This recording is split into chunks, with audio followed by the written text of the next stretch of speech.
I don't like that word that much. I want to be a leader and I want to hire people. It took me a while because I'm kind of a control guy, but I had to let go and let people take over the position and do it their way. I'm able to leave now. If I want to leave for a week, I can leave. I don't got to worry about anything. I got great people in place. And and How hard was it to delegate that you can do that? I think for people like driven people, it's more about letting go and letting people fail and letting people find out on their own. No one's going to do it the same way. And you have to be okay with that.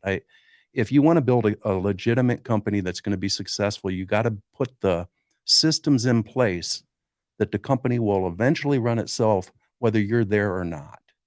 And start asking yourself, could I leave for 2 weeks? Could I leave for a month? And when the answer starts to be yes to those questions, you're in the right direction. When something's wrong, figure it out and put a system in place. It's like going from 1 million to 5 million. I remember going from 3 to 5 million. I remember that to this day. And it was very, very hard. You know, What was the hardest?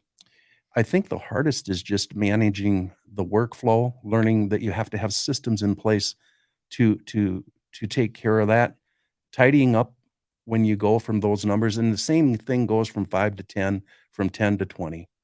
Those numbers and those jumps. What are you gonna do this year? Do I mention that? Mhm. Uh, you know, this I wasn't going to rant, but this year we're not as big as some of the companies that come here, and I'm not ashamed of that.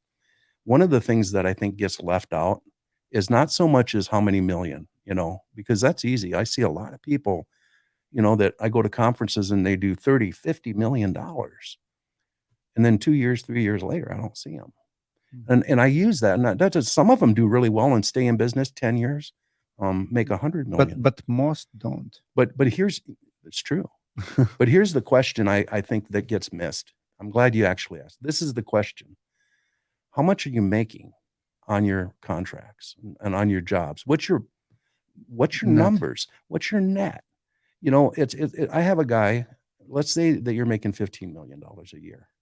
There's people that make 15 million a year that make the same as a guy doing 30 million a year. Sure. And the reason is he has a system, he has his numbers, and he knows what he's doing. The other guy, are you doing it for quota? There's companies that do 100 million a year and they're living off rebates because their percentages are so low. What do you think is the most profitable size for net? If I had to pick, because I've been, Sure. I would say anywhere from 15 to 20 million is really good. It's a honey spot. 15 to 20?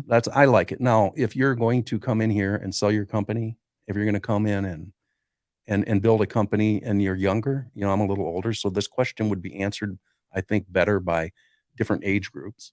So if somebody wants to build a company that's 100 million, you're going to have to dedicate a lot of time.